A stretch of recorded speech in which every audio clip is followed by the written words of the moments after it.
Speaking to the news media today, Dallas Cowboys head coach Mike McCarthy said Dallas is preparing for Cooper Rush to start for the Cowboys against the Philadelphia Eagles on Sunday night. This comes a day after Cowboys owner Jerry Jones spoke about Dak Prescott's inability to spin the football with that thumb injury.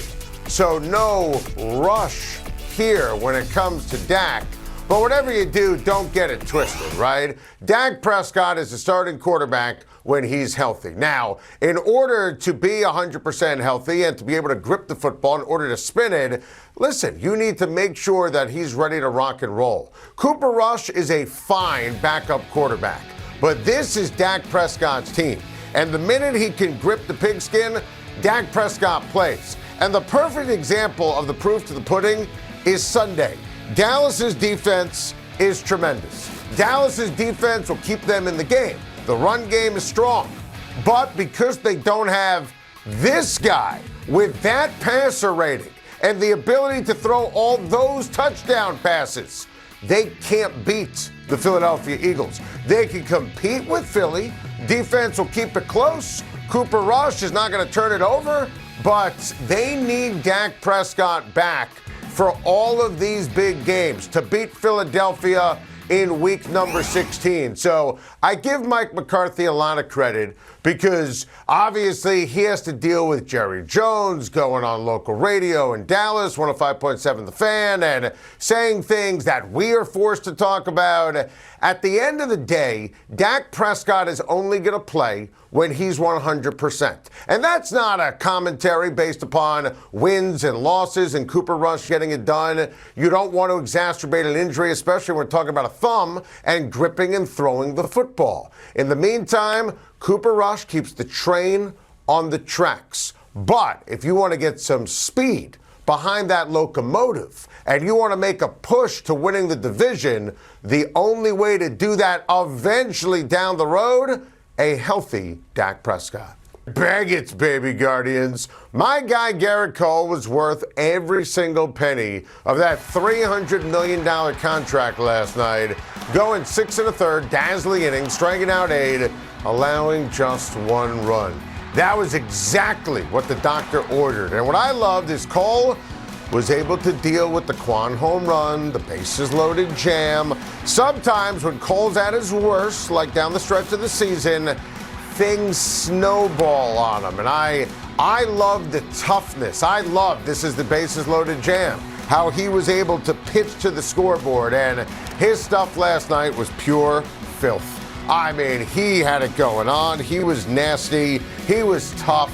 Sure, he labored in terms of the pitch count early, but then he settled down brilliantly. The strikeout to walk ratio appropriately tells the story. Yankee defense was tremendous, and the offense had it going on. And how about my guy, Harrison Bader? I told you I love this trade.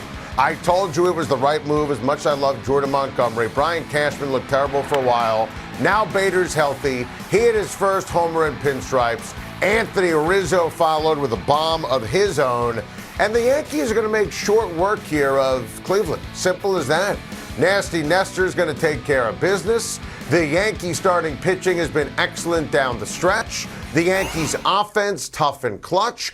Bader changes everything in terms of the mindset on defense. You saw great plays all over the field from the New York Yankees. The Yankees, I told you yesterday, this was the best I felt about the Yankees in a long time. They have the pitching, they have the defense, they have the timely hitting. You wanted to see Gerrit Cole do what an ace is supposed to do, set the tone, set the tempo for a deep playoff run, a run to the World Series. That was brilliant stuff by the Yankees' $300 million man last night.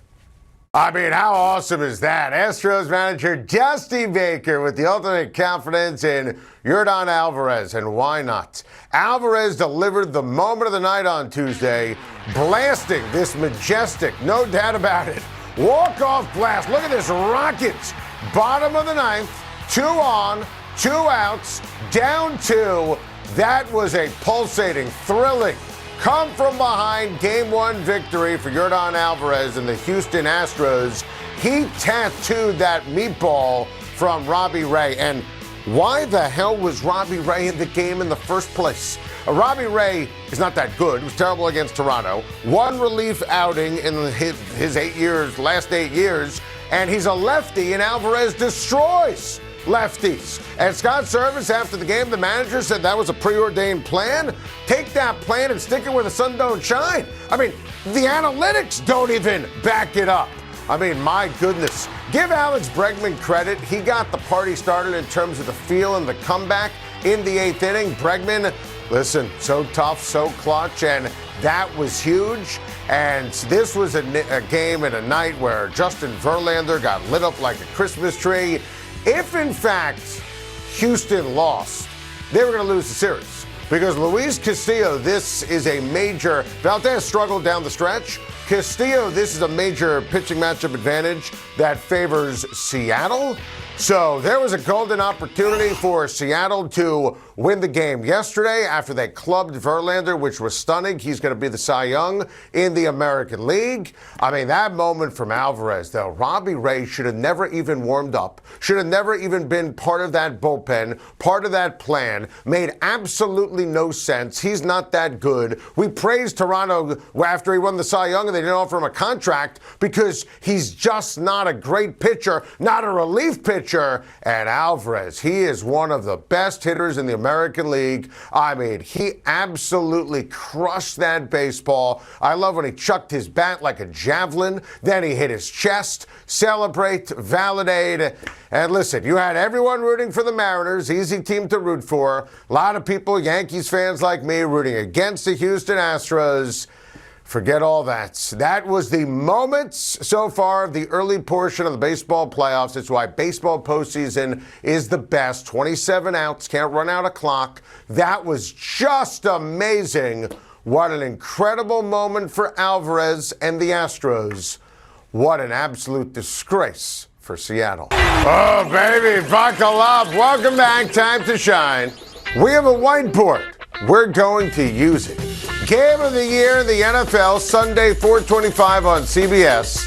Patrick Mahomes is a home underdog for the first time in his entire NFL career as a starting quarterback. So, Mahomes as a home underdog is, I'll tell you exactly what this is. It's legit, yet it's motivation, okay? Look. The Buffalo Bills are the better team. Josh Allen is the better quarterback. I vote for MVP. Right now, I'm leaning on Josh Allen. He's number one on my list. Patrick Mahomes is number two. Josh Allen, middle of December last year, moved ahead of Patrick Mahomes on my current quarterback rankings in the National Football League. And that's why I said all last offseason that was the case. Now, Patrick Mahomes, phenomenal at home.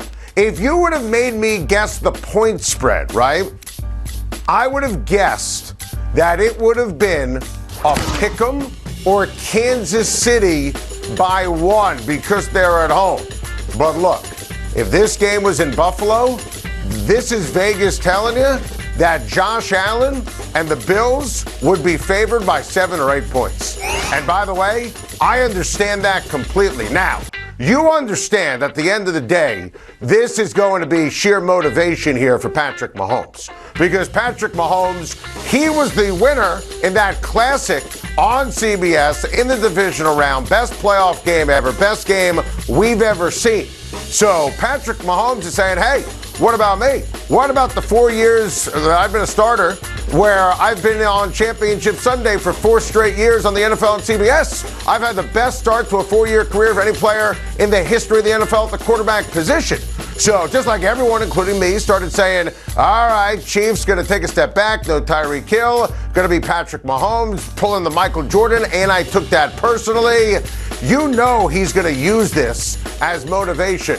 Problem is, Josh Allen's better. The Bills are better. Bills defense much better than Kansas City. So it's legit, yet motivation. Speaking of this matchup, the importance of the Buffalo-Kansas City game is, I say game of the year, and it is This is everything. This is only everything.